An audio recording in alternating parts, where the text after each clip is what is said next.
Alright, we are recording for the final chapter of The Pastor's Courage. I do find it a little amusing that it is about a British Sergeant Major, but this is actually coming out on July 4th. But, I mean, yeah, no, the dude's awesome. Alright, that all kinds of American respect should be heaped on him, even though he was not American. And I don't even know if he would have appreciated that much, but it still is like, no, just show respect for this man and others like him. So this is indeed set. Oh, there was a little more here. Okay. After the events of the war, so he has gone back home, and does cover various trials, not just the Nuremberg war crimes trials, which did indeed occur, and he did testify. Well, did occur against the Farben company directors, and he did participate in. And also, we get a little bit of time confusion here, but early in 1947, an impressive line of American military staff cars drew up outside his home and disgorged high-ranking legal officers. He was put through a searching examination, and Duke Minskoff, shrewd and lightning-witted assistant lawyer to Josiah Dubois, who, in the face of political opposition, had courageously undertaken the prosecution of a number of IG Farben industry officials, asked him if he would be prepared to testify in the war crimes trials. His reply, of course, could never have been in doubt. Because it's like, finally his opportunity. I'm gonna get to stick it to these assholes.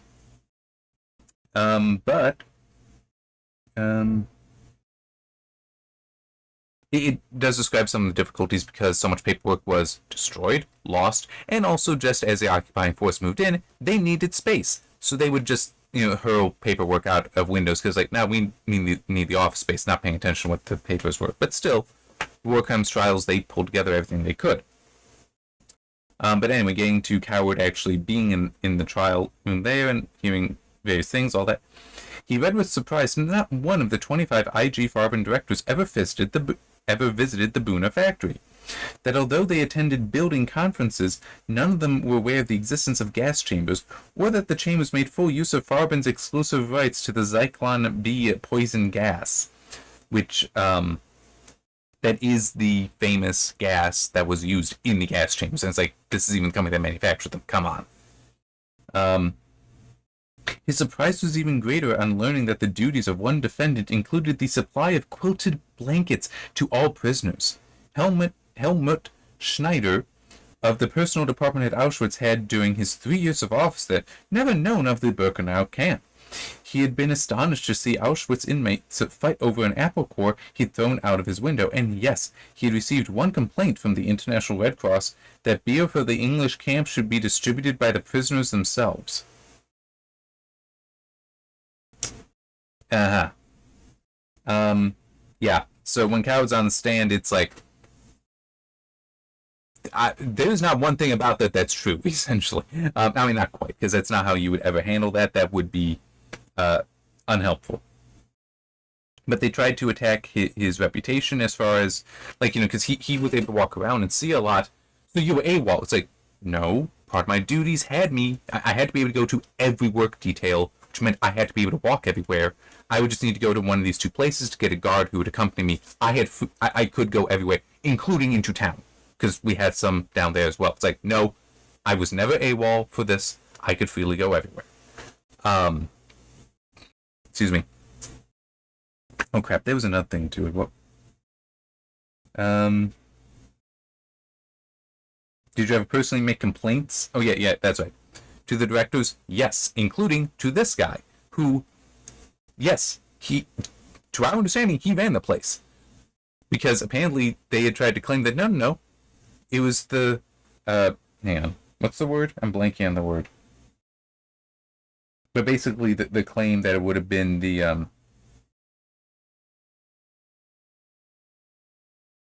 German military that it was in command, it's like, no, to our understanding, as a POW, it was the, they just took care of punishment.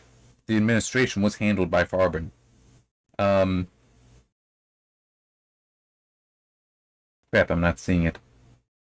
And part of that is because whenever orders were issued, they were issued in both English, well, in German and English, and were signed by this dude.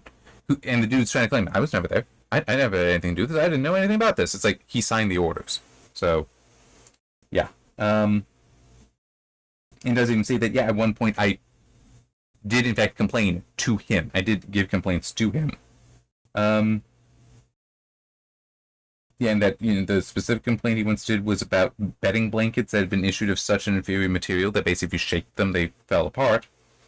But that when doing that, the German officers said that, oh, well, you're just wantonly destroying them. It's like, oh, here it is. Yeah, the administration, it came from Dr. Durfeld. The orders that were given was sent to us in German and English and signed by him.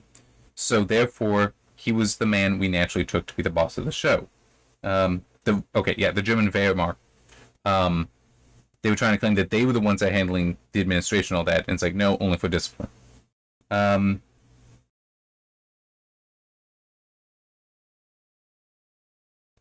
when Durfeld was the one then on trial, he basically said, no, I had no idea about this. The last thing I was doing before the war ended was coming up with a way for the inmates there to request their own menus.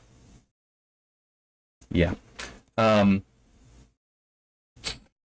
that he had no idea. It's like, sure, you can see when looking at people the chaos on their faces, but there's so many. It's a 10 square mile facility, and it's, maybe if I stopped and looked specifically, then I may see more and I would do something for them naturally, but yeah. And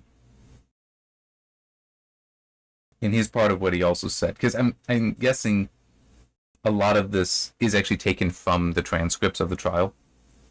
But yeah, I did nobody any harm, nor did I order anybody to be harmed. I deprived nobody of liberty, he said in his final statement.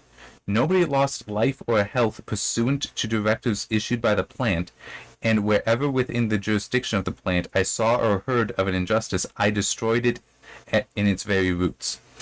I feel only too clearly, and it is the case today more than at any other time, that the world will not achieve its aim of peace unless men learn to forgive one another. He was found not guilty. This dude who literally is one of the architects, it's like that in fact was part of his job. Where is it? Chief of Construction and Installation at Auschwitz. So literally one of the architects was found not guilty. Which, to be fair, it's very complicated.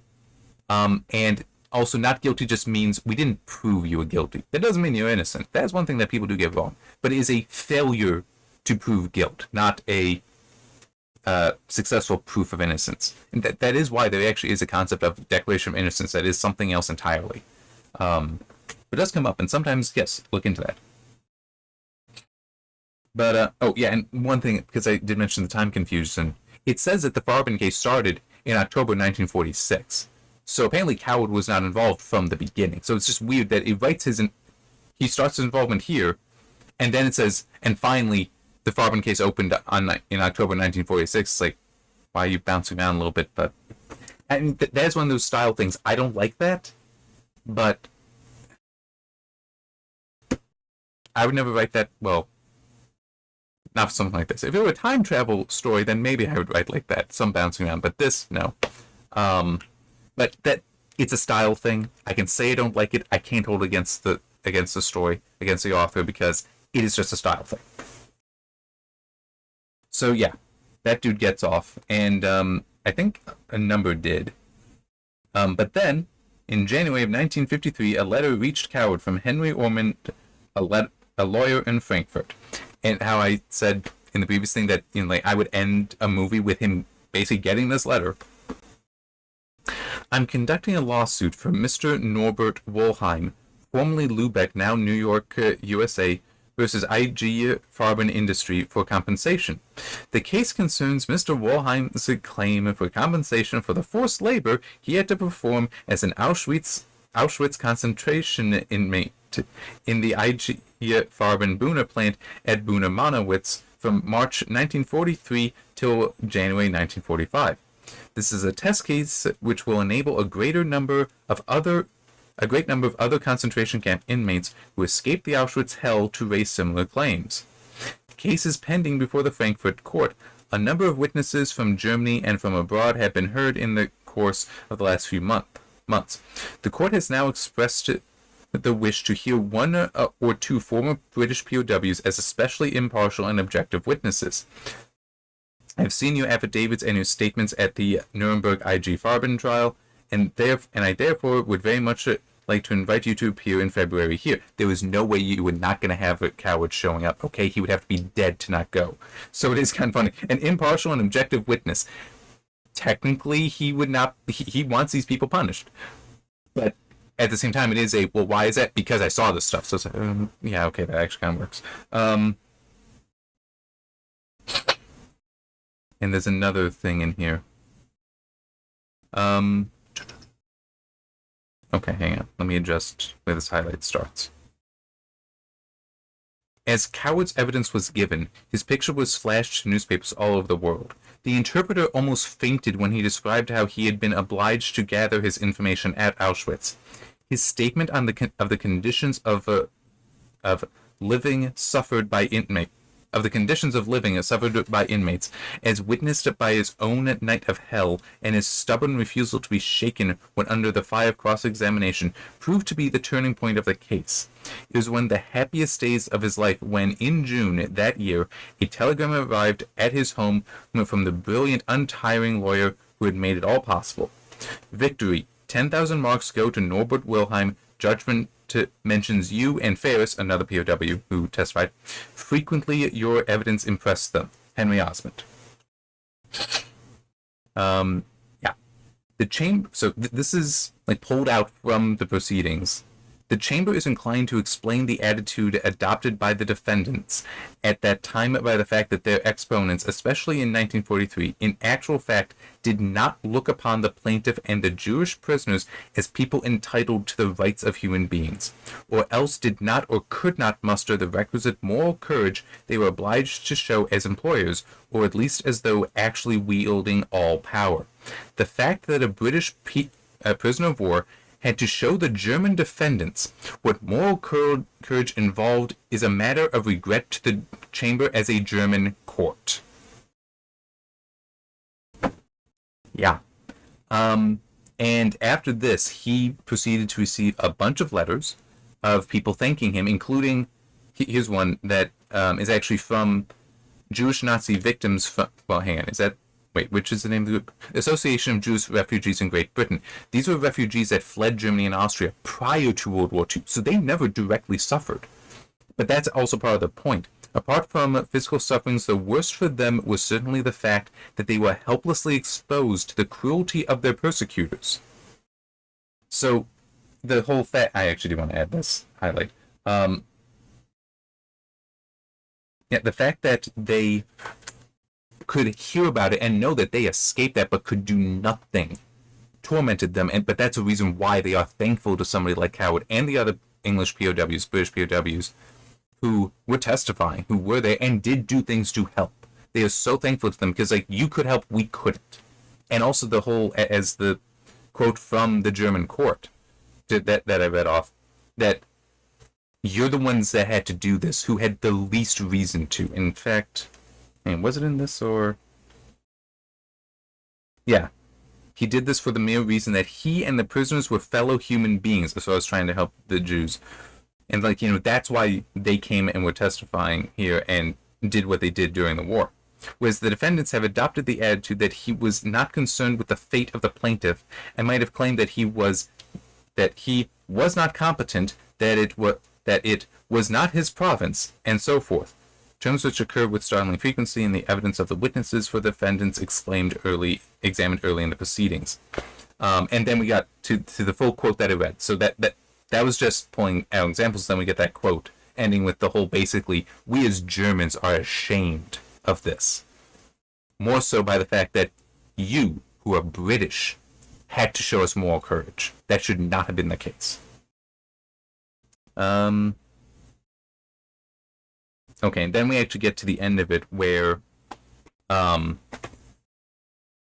the cases like that continued on for a while, and Coward was immensely happy because with even just that one victory, it is like, okay, there are now thousands of Jews who survived who can now bring their own suits. And it was so bad that how it was described there was that basically people, that there were some who were trying their best to not be found liable to have to pay that because, like, we're talking about how did it say, like, basically billions of marks that they'd have to pay out. It would have collapsed so many businesses, and not just IG Farben, but businesses that formed out of it later.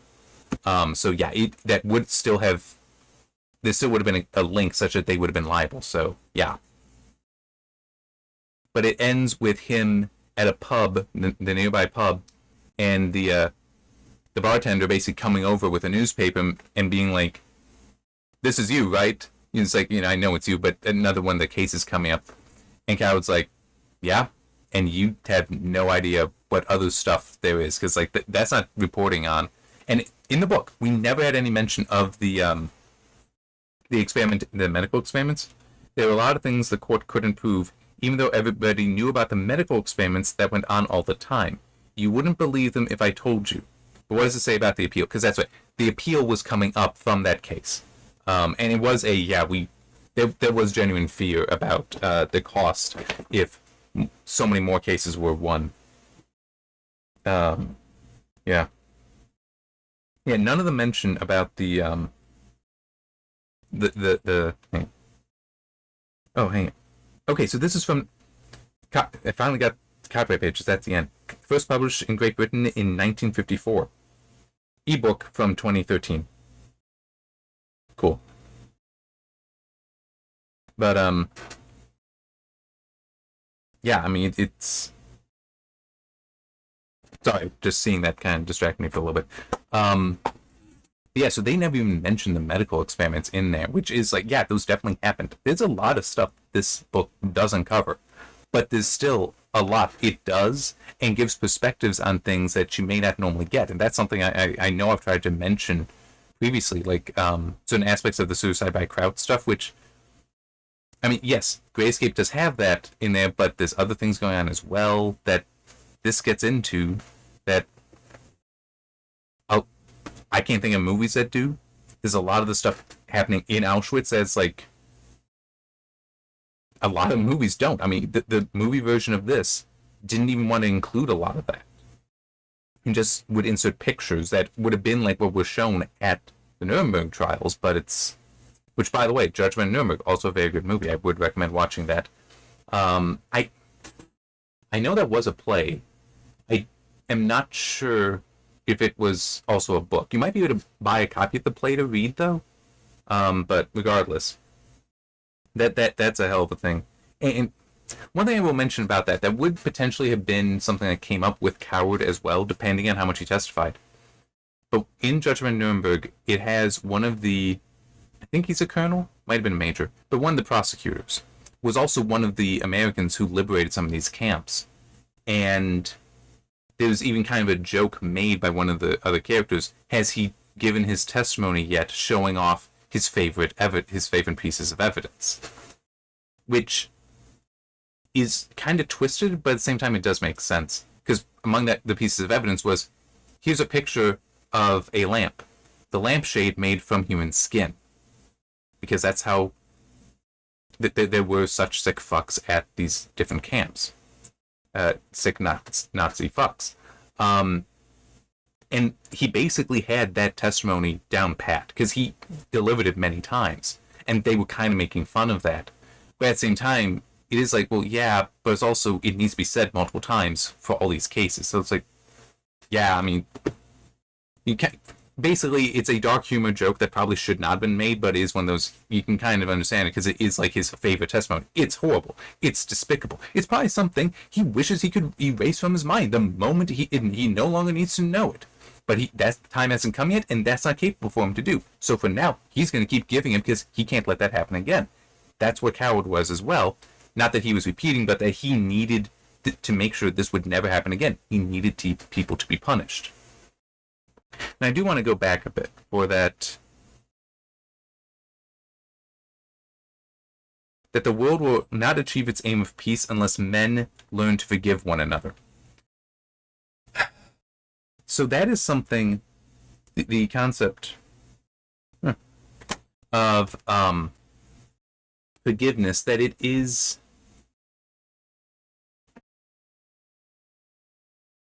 gets complicated. Because, especially, I'm not only Christian, I'm Catholic, and mercy, forgiveness, that's a huge part of the faith. We do need to be able to do that. But at the same time, that's not to say that when somebody does wrong, you just forgive them and move on. That, to me, the way I tend to think about it, and hopefully I'm not incorrect in this, is the concept of reconciliation. That, yes, you do need to be able to forgive people, but that doesn't mean they are free from having to be reconciled both with God and with society. So it's like these people, the people on trial there, it's like, yeah, we can forgive you, as in we have now reconciled ourselves with God, that we no longer wish that vengeance on you. We no longer have a hatred and anger for you. We do need that, right? That's part of it, that we need to be able to reconcile ourselves with God, our desire to hurt you. We need to be rid of that. That is, we have to forgive you.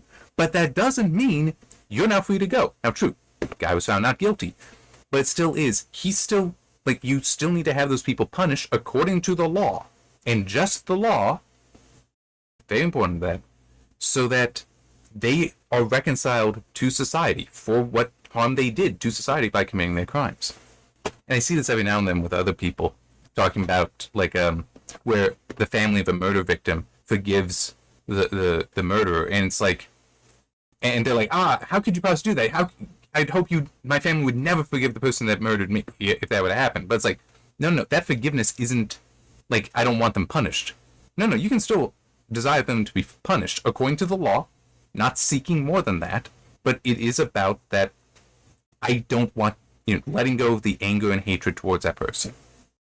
So it's like, yes, you do need forgiveness to achieve peace, because you need to stop that hatred. You need to stop that anger. You need to do that. But that doesn't mean they're free to go. Those are different things. And that's also why it needs to be according to the law. That the key thing there is just according to the law. If it starts going beyond that, it becomes then tyranny, because now it is also somebody, because it's going beyond the law. Guess what? That means it's somebody giving into that hatred, giving into that anger, continuing that instead of letting it end. Okay? So it is. So it's like, your point is not wrong, but you're applying it in a completely wrong way just to try to get out of the war crimes trial that, guess what? You did commit some of these. But it also was complicated at that time, as I've mentioned before. We were now in the Cold War.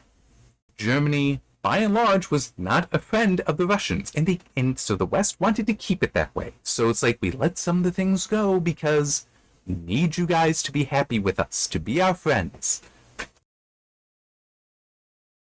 Potentially, that's also why then later was there a year? With that German chamber, was there a year given here? For when that case was?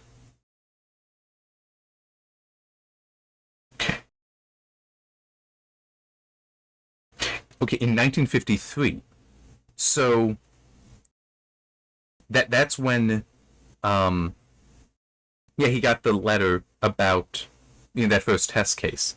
So it was almost a decade later. So it is just one of those things that it is possible that the Nuremberg trials, if they had been delayed some years, which actually would have made the situation worse, but let's just go with the hypothetical anyway. I mean, you wouldn't want them just that hanging over their heads. That would have made the situation worse. But if you had waited, I'll bet there would have been a lot more people found guilty, because the pressure to not have Germany broken again, like after World War I, with that released, there probably would have been more people found guilty. I mean, watch Judgment of Nuremberg. That's a huge portion of the movie, of the story there, is that basically there was pressure on the tribunal to rule not guilty. In this case, it was for judges, because it's like, if we find them not guilty, that'll make the Germans feel better about themselves. But then it's also, like, that German court there being like, The fact it had to be other people showing what moral courage is, not our own people. We are ashamed of that and thankful to you. So it's like, but getting to that point, I could believe that's just something that would have needed to take time. But yeah, the end of World War II was, especially in Europe, was very weird because of the pressure with the Soviet Union now right there. So yeah, and I guess it may also have helped that the Nazis did not like the Russians at all. So it's like there was reason for the German people to probably really not like the Soviet Union, to really be afraid of them. But yeah, and by the way, with I.G. Farben, so it's like, do we want to imprison and potentially sentence to death even the leaders of industry for this nation that now needs to rebuild?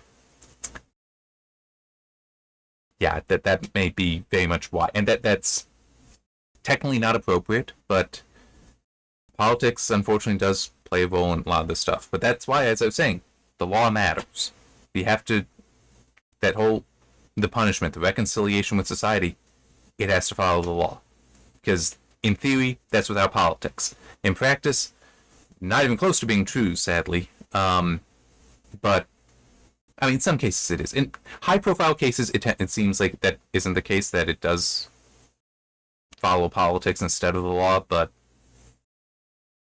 yeah. It is just, it's complicated there, but the ideal is it follows the law, and the law is applied equally, because you're just following the law, but yeah. Anyway, how about trying to end on a happier note? What was it saying?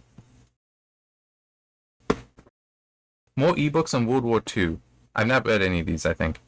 Codename Caesar, The Secret Hunt for U-Boat 864 during World War II. Caen? I'm not sure. Caen, Anvil of Victory. I was like, if you're interested in more World War II books, I don't see why not read these off. The Race for the Rhine Bridges, 1940, 1944, 1945. The Devil's Tinderbox, Dresden, 1945. I'm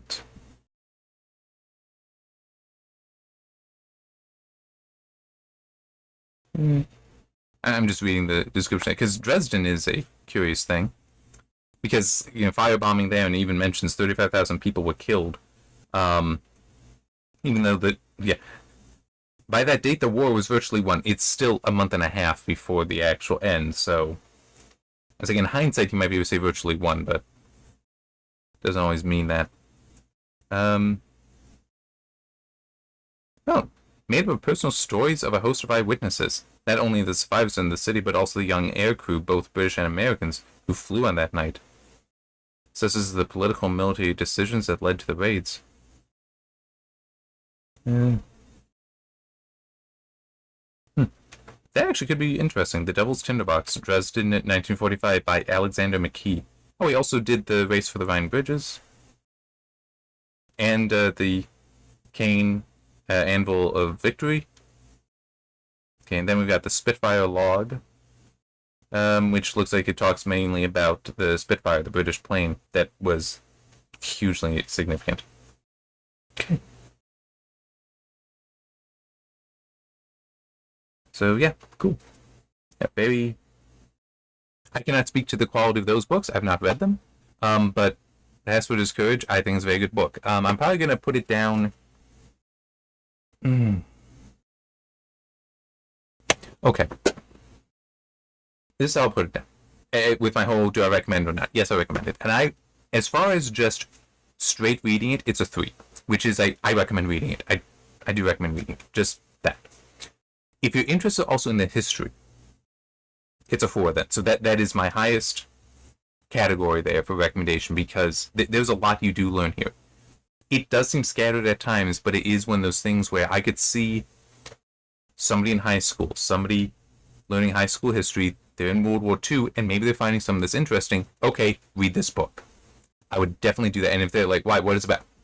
Tell them a little about it, and then it's like, you read this book, you're going to learn a fair amount in there, and it is very interesting, and even you may learn more here than, about some stuff at least, than you will in your class. So in that context, the historical context, a 4, easy. But otherwise, if you're just looking for a book to read, a 3, which is just, I recommend it. 2 is also a recommendation, but that's a weak recommendation. So 3 is just, yep, I recommend it. 4 is you should read this. Okay. Just trying to think if there's anything else. Nothing really coming to mind, and I actually need to get going.